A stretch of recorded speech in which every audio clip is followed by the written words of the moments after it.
الحمد لله رب العالمين والصلاة والسلام على نبينا وحبيبنا ومولانا محمد وعلى آله وصحبه ومن اتبعهم بإحسان إلى يوم الدين.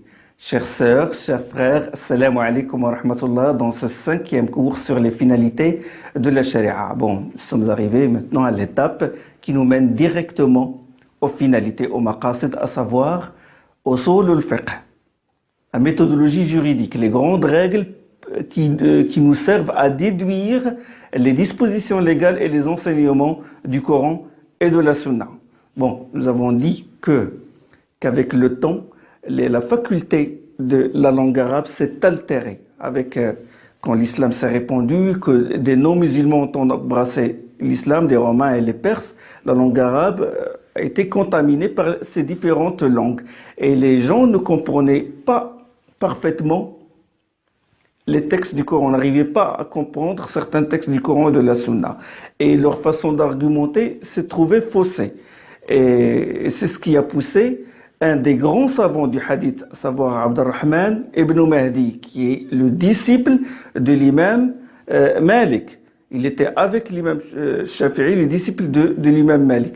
C'est ce grand savant du hadith, éminent savant, le cheikh de Ali ibn al-Madini, le cheikh de grands savants du hadith. Ali ibn al-Madini est le cheikh de Bukhari. Et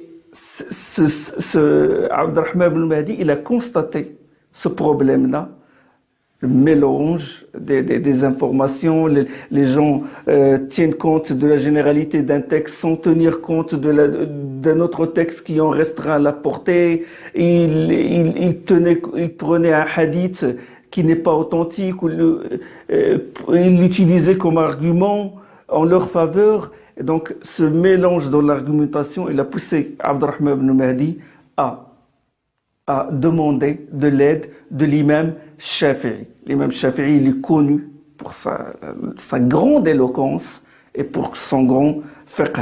L'imam Abdurrahman ibn Mahdi, c'est un spécialiste dans le domaine du hadith. Et alors, il a recouru à l'imam Shafi'i pour sauver le fiqh, pour sauver la manière de tirer les arguments des textes. Et il lui a posé 4 questions. Il lui a dit comment tirer les significations du texte coranique et du hadith, ma'ani al-Qur'an.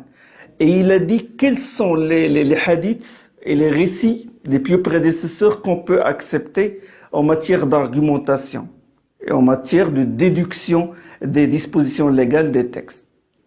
Et il lui a posé une question sur l'ijma', sur le consensus. Est-ce que c'est un argument probant? Et il lui a posé aussi une question sur l'abrogeant et l'abrogé, l'abrogation.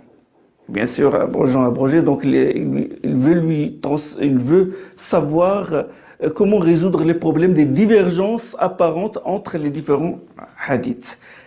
Et c'est ce qui a poussé l'imam Shafi'i à écrire sa fameuse Risala. Alors, qu'est-ce qu'il y a dans la Risala? Rappelons que la Risala a été transcrite au début par le disciple de l'imam Shafi'i, à savoir Za'farani, celui qui a transmis son ancien madhab, et c'était à Bagdad. Puis quand l'imam Shafi'i est venu en Égypte, il l'a refaite, et elle a été transcrite par son disciple Rabi' ibn Sulayman al-Muradi. Et c'est cette risala qui nous est parvenue. Il a commencé dans son introduction de la risala par la louange d'Allah subhanahu wa ta'ala et l'importance de l'envoi du prophète sallallahu alayhi wa sallam, que les gens étaient dans l'idolâtrie, soit il y avait des idolâtres, soit des gens du livre qui étaient dans l'égarement, et Allah subhanahu wa ta'ala, il a envoyé son prophète pour guider les gens vers la lumière de l'unicité. Et puis, il a parlé du bayan. Le bayan, on peut le traduire par exposé explicite, comme on peut le traduire par signification. Et le bayan, il a commencé par le bayan parce qu'on ne peut aller du texte vers le hukm, vers la disposition légale, vers la qualification juridique que par l'intermédiaire du bayan, de la signification. J'ai les mots, je dois comprendre le sens de ces mots-là. Et puis il a défini le bayan comme étant un nom qui désigne différentes significations dans les principes sont en accord et dont les applications sont ramifiées. D'accord? Les principes du bayan sont en accord. C'est-à-dire que, et puis il a dit que celui qui comprend la langue arabe, il voit que ce bayan-là, il est en accord. Tandis que celui qui ne connaît pas la langue arabe, il peut voir des divergences partout. Exemple, quand Allah subhanahu wa ta'ala, il dit à propos du prophète sallallahu alayhi wa sallam, tu guides certes vers un droit chemin. Wa innaka latahdi ila siratin mustaqim. Et puis dans un autre verset, il lui dit, innaka la tahdi man ahbabta walakin Allah yahdi man yasha. Il dit, tu ne guides pas qui tu veux, mais Allah guide qui il veut. Donc, dans un verset, il affirme la guidance par l'intermédiaire du prophète sallallahu alayhi wa sallam, et dans un autre, il nie. Donc, pour celui qui connaît la langue arabe, il sait que quand Allah subhanahu wa ta'ala dit à propos de son prophète, tu ne guides pas qui tu veux, ça veut dire que tu n'inspires pas la guidance, tu ne suscites pas la guidance dans le cœur de la personne. Et dans l'autre verset, quand il lui dit tu guides certes sur le chemin de rectitude, ça veut dire que tu montres le chemin. Donc, et voilà, la compréhension a conduit la personne qui connaît la langue arabe à la concordance entre ces deux textes-là. Tandis que celui qui ne connaît pas la langue arabe, qui ne saisit pas ces nuances-là, il voit des contradictions. D'accord? Bon. Puis il a dit le bayan par le nas.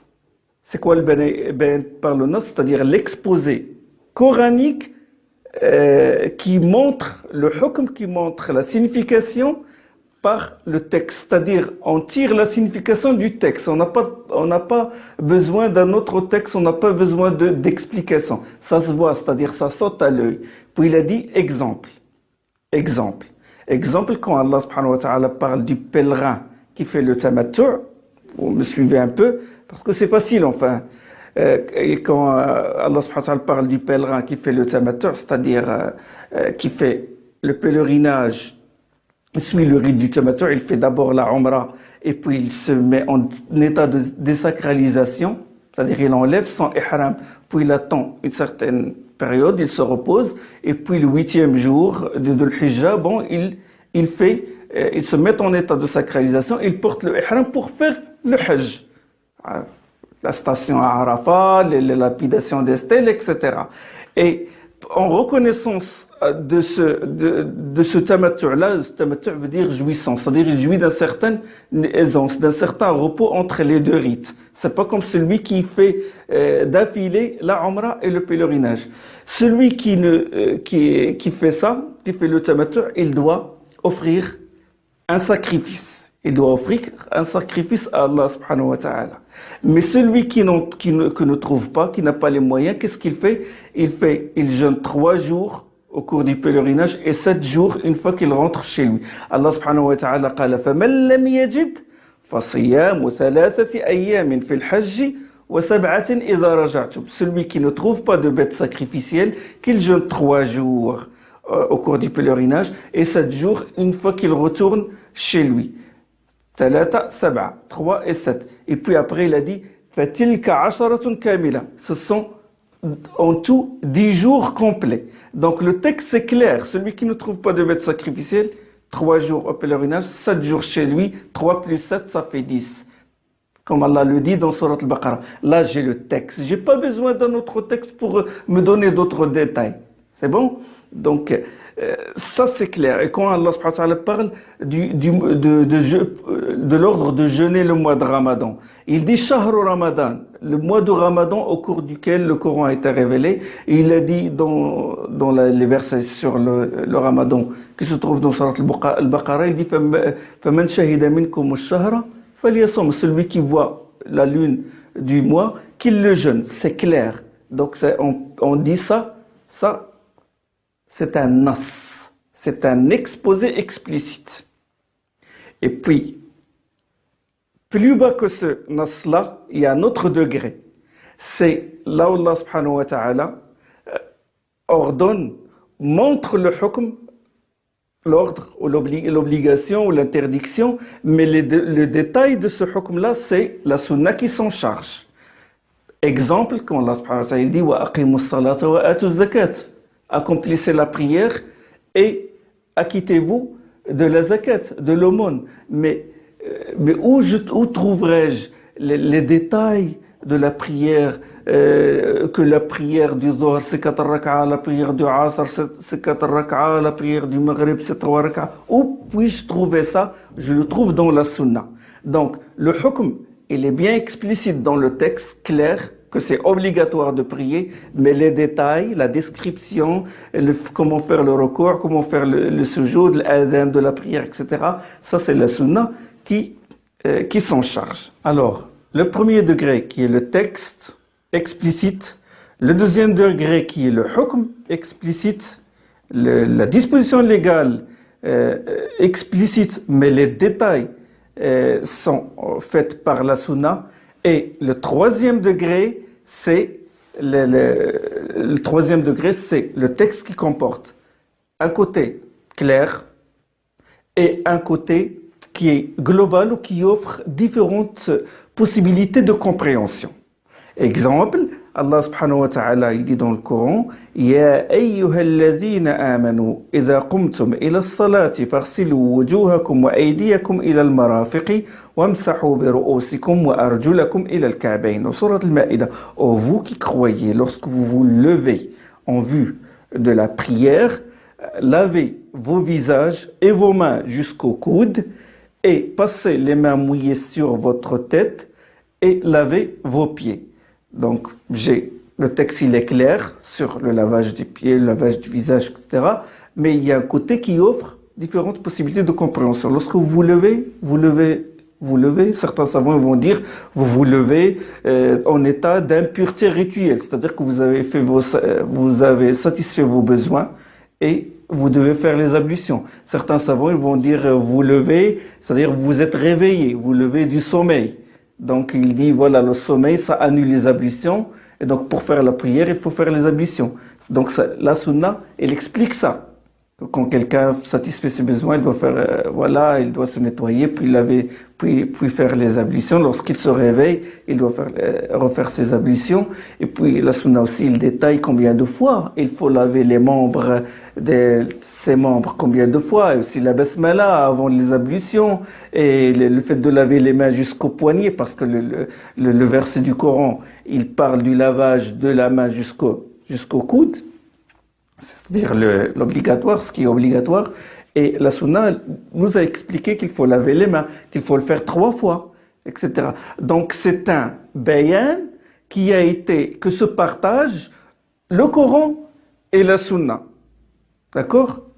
Ce verset, il parle des ablutions. Le wudu. Vous savez, il y a mon instinct qui se réveille chaque fois que je veux traduire un nom. J'avais toujours ce souci de rendre la vibration, de rendre le sens profond du terme arabe au terme en français. D'accord? Parce que pour passer du terme, il y a le pont, la traduction. Et le traducteur, il veille à ce qu'il ne perd pas de la substance du mot quand il le conduit de la langue d'origine, la langue arabe, vers la langue d'arrivée qui est la langue française. Donc, pour rendre vraiment le sens, parce que j'ai l'impression de frustrer le lecteur. Quand, par exemple, je traduis un mot et que certains éléments de ce mot-là en langue arabe, ils ne se retrouvent pas en français. Le wudu, je le traduis par les ablutions. Ça, c'est une petite digression que j'ouvre. Je traduis par les ablutions, ça ne rend pas vraiment le sens. Parce que je le prive de son sens esthétique. Parce que le wudu vient du mot wada'a. Et wada'a veut dire beauté. On dit mra'atun wadi'a, une femme wadi'a, c'est une femme qui est belle. Et le prophète sallallahu alayhi wa sallam, notre prophète bien-aimé, n'a pas omis ce côté esthétique dans certains hadiths sur le wudu. Une fois, quand il était avec les compagnons, anhum, et ils lui ont posé la question suivante, il lui dit, envoyé d'Allah, comment reconnaîtras-tu les membres de ta communauté le jour de la résurrection? Et il leur a dit, si quelqu'un possède des chevaux qui ont une blancheur au front et une blancheur sur les pattes, est-ce qu'il va les reconnaître si ces chevaux-là se retrouvent au milieu de chevaux qui sont entièrement noirs? Est-ce qu'il va reconnaître ces chevaux? Ils ont dit, oui, bien sûr. Il a dit, de même, les membres de ma communauté viendront le jour de la résurrection avec une lumière sur le visage et une lumière sur les membres suite aux ablutions qu'ils faisaient dans ce monde-là. D'accord? Donc, je ferme cette digression-là qui montre que les ablutions, c'est une beauté pour le croyant. Donc voilà, j'arrive à ce 3e degré. Puis bon, le 4e degré du bayan, c'est un degré qui est fait exclusivement par la sunna. Exclusivement par la sunna. Exemple, quand Allah subhanahu wa ta'ala interdit la consommation de la viande des ânes domestiques. Le prophète l'a interdit quand il était dans la bataille de Khaybar. Là, c'est la sunna qui nous donne ce hukm-là. On ne le trouve pas dans le Coran. Bien sûr, le Coran le désigne de manière indirecte. Il dit, suivez le prophète. Et il dit, celui qui obéit au prophète obéit à Allah. D'accord? Et puis, après ce bayan-là, qui est exclusivement fait par la sunna, un autre exemple, si vous voulez, c'est le fait d'épouser en même temps une femme et sa tante paternelle ou sa tante maternelle. Ça, le Coran ne l'explique pas, mais la sunna l'explique. Le Coran, il dit, il ne faut pas épouser en même temps une femme et sa sœur. D'accord? Et la sunna ajoute ce détail-là. Et puis, il y a le bayan qui est fait, qu'Allah subhanahu wa ta'ala a confié aux assujettis. Il leur a ordonné de faire un effort d'initiative personnelle pour le déduire. Il y a certains ahkam comme ça. Il faut faire l'ijtihad. L'exemple qu'a donné l'imam Shafi'i, c'est l'exemple de la Qibla. Quand on est devant la Kaaba, il n'y a pas de problème, on a la Kaaba devant soi, on peut s'orienter dans la prière. Mais une fois qu'on est loin, dans le pays où nous sommes, le Maroc, la France, etc., bon, comment faire pour nous orienter? Il faut faire l'ijtihad. Allah subhanahu wa ta'ala ne nous excuse pas si nous ne faisons pas ces ijtihad-là. Nous n'avons pas le droit de dire, ah ben je ne sais pas où il est la Qibla, je prie là où je peux. Non. Mais Allah subhanahu wa ta'ala, comme a dit Shafi'i, il nous a donné des repères. Il nous a donné des repères, les étoiles, les montagnes, etc., qui nous servent à nous orienter vers la Kaaba, vers la Qibla. Il a donné cet exemple-là, il a donné d'autres exemples. Bon, ça c'est, de toute façon, c'est le dernier bayan qui est fait par le Coran et la Sunna. Alors, des degrés du bayan, il est passé aux caractéristiques du bayan, khasa'is al-bayan. Et puis il a dit, révélation ayant une portée générale, sans restriction. La khususa lah. C'est exclusivement général. Et puis il a donné l'exemple, Allah subhanahu wa ta'ala a dit, Allahu khaliqu kulli shay. Allah est le créateur de toutes choses. Ça c'est un texte général qui ne comporte qu'aucun texte ne peut restreindre. D'accord? وَمَا مِن دَابَّةٍ إِلَّا عَلَى اللَّهِ رِزْقُهَا. Il n'y a pas un être qui évolue sur terre sans que sa subsistance n'incombe à Allah subhanahu wa ta'ala. Ça c'est un texte général. Tout être humain, c'est Allah subhanahu wa ta'ala qui lui accorde sa subsistance. Ça c'est une caractéristique du bayan. Autre caractéristique du bayan, c'est un texte qui comporte en même temps le général et le particulier. Exemple, quand Allah subhanahu wa ta'ala dit Inna ya ayyuhan nas, ô vous les gens, nous vous avons créé d'un mâle et d'une femelle. Ya ayyuhan nas, inna khalaqnakum min dhakarin wa untha wa ja'alnakum shu'uban wa qaba'ila li ta'arafu inna akramakum 'inda Allahi atqakum, de sourate al-Hujurat. Ô vous les gens, nous vous avons créé d'un mâle et d'une femelle. Nous avons fait de vous des peuples et des tribus pour que vous vous fassiez connaissance les uns avec les autres. Et puis, à la fin du verset, Allah subhanahu wa ta'ala dit Inna akramakum 'inda Allahi atqakum. Le plus digne d'entre vous au regard d'Allah, c'est le plus pieux. Donc, nous vous avons créé d'un mâle et d'une femelle, ça c'est général. D'accord? Clair. Et à la fin, le plus digne d'entre vous, au regard d'Allah, c'est le plus pieux. Là, il s'adresse aux gens qui sont assujettis aux lois, aux gens qui sont pubères, les enfants et tout, ne sont pas. Ce discours ne s'adresse pas à eux. La question de la piété, ça veut dire la conformité aux lois de la religion. La conformité aux lois de la religion. Donc cette partie du texte de ce verset-là, elle est particulière. Puis, il a dit aussi, l'imam Shafi'i, il y a des textes qui paraissent en apparence généraux, mais qui ne désignent que le particulier. Exemple, quand Allah subhanahu wa ta'ala dit à la fin de la sourate Al-Hajj, Ya ayyuhan nasu duriba mathalun fastami'u la. Ô vous les gens, un exemple a été proposé, écoutez-le. Innal ladhina tad'una min dunillah, ce que vous invoquez en dehors d'Allah, la yakhluqu dhubaban wa law ijtama'u la. Ils ne pourront pas créer ne serait-ce qu'une mouche, même s'ils réunissaient leurs efforts pour le faire. Ya ayyuhan nasu duriba mathalun fastami'u la. Oh vous les gens, un exemple a été proposé, écoutez-le. Ça c'est, on le voit, ça paraît général. Et puis Allah subhanahu wa ta'ala, s'adressant à eux, il leur dit, ceux que vous invoquez en dehors d'Allah ne peuvent pas créer une mouche. Donc là, il s'adresse aux associateurs, aux polythéistes. Donc c'est un texte qui me paraît général, mais quand je lis la suite, il s'adresse aux associateurs, à une catégorie de gens. C'est un texte général dont on veut le particulier. Et puis, comme autre khasa'is du bayan, il y a le texte qui est particulier, mais dont on veut le général.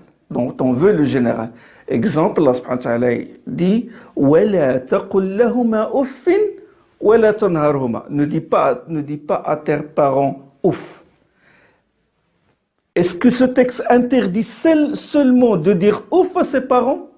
Non.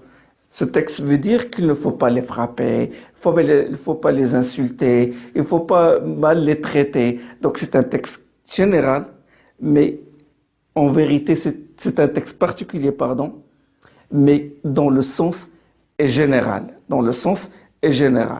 Bon, nous avons parlé des degrés du bayan, des caractéristiques du bayan dans la risala de l'imam Shafi'i.